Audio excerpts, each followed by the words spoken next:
সবে ভালে আছে আজি আমি আৰু এটা নতুন ৰেচিপি লৈ আপোনালোকৰ আগত ওলাইছো আজিটো খুবেই হেলদি এটা ৰেচিপি হয় মই দেখুৱাইছো কি লাগিব আজি ৰেচিপি কাৰণে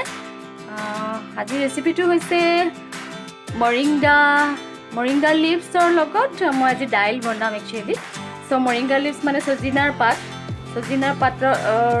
ৰেচিপি বনাব ওলাইছো আজি সো লেটস ষ্টাৰ্ট ইয়াৰ কাৰণে মই প্ৰথমতে মসুৰ দালি অকমান লৈ লৈছো মই অলৰেডি ইয়াক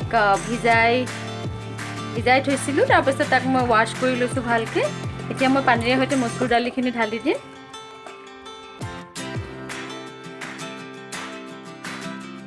ইয়াৰ লগতে মই অলপ moringa শাক লৈছিলো সেইখিনি মই ঢালি দিছো একদমই সিম্পল ৰেচিপি হয় ইয়াক একোৱে কৰিব নালাগে জাস্ট গোটেইখিনি বস্তু এসেম্বল কৰি লৈ আমি বইল কৰিম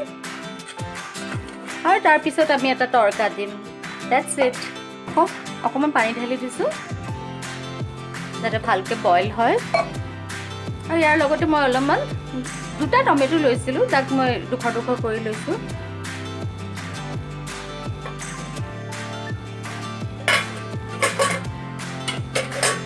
মই অলপমান হালধি দিম বেছিকৈ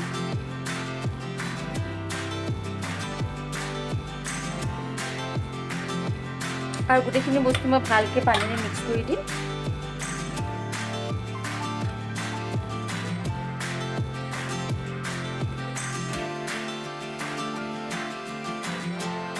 আৰু ইয়াক আমি প্ৰেছাৰ কুক হ'ব 10-15 মিনিট মান বইল হ'বলৈ দিম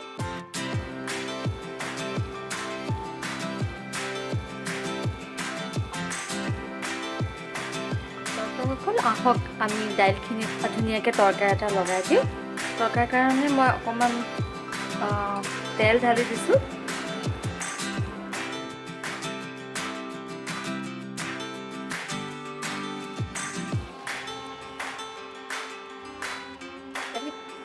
তেলখিনি গৰম হৈ আহিছে মই শুকান জলকীয়া ঢালি দিছোঁ লগতে অলপ পাঁচফোৰণো দি দিওঁ আৰু এটা পিয়াজ মই স্লাইচ কৰি লৈছিলোঁ সেইখিনি ঢালি দিছোঁ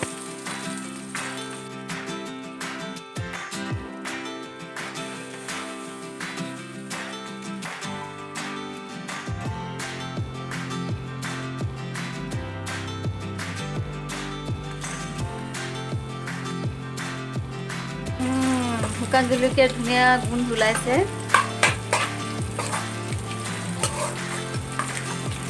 অকমান ৰঙাকৈ ভাজি লওঁ পিয়াজখিনি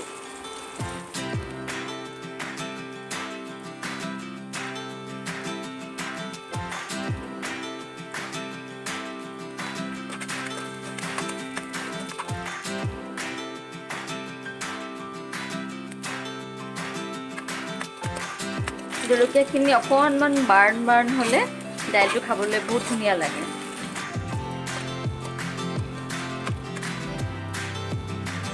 আৰু ফোৰনৰে দি এতিয়া মই দাইলখিনি ঢালি দিম দেই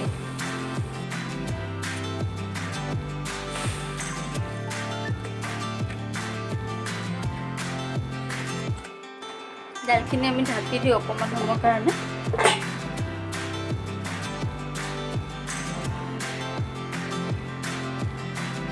যাতে ফোৰণৰ গুণখিনি দাইলৰ মাজত সোমাই যায়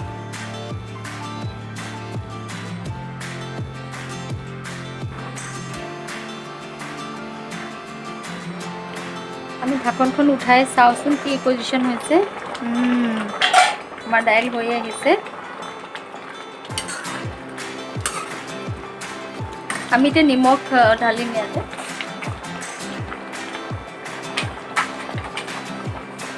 আমি বইল কৰাৰ সময়ত নিমখ দিয়া নাছিলোঁ সো আমি এতিয়া নিমখ দি আছোঁ সল্ট টু টেষ্ট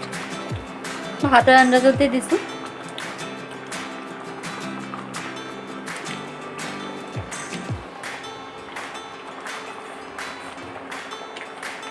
অকণমান মিক্স কৰি দিওঁ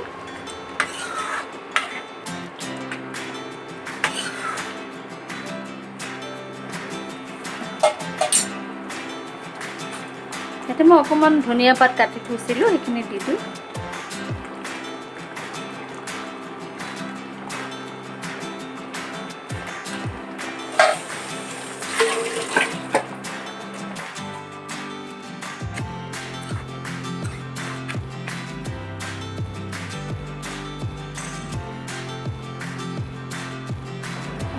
দৰ্শকসকল আমাৰ মৰিংগা লিভছ বা চজিনা পাতৰ দাইল কমপ্লিট হৈ গ'ল। আমি এতিয়া ইয়াক কেৰাহীৰ পৰা নমাই গৰম গৰম ছাৰ্ভ কৰিম। চ' আপোনালোকে বনাওক, খাওক আৰু আপোনালোকৰ অনুভৱ মোৰ লগত শ্বেয়াৰ কৰক। আৰু নতুন নতুন ৰেচিপি পাবলৈ হ'লে আমাৰ চেনেলটো ছাবস্ক্ৰাইব কৰক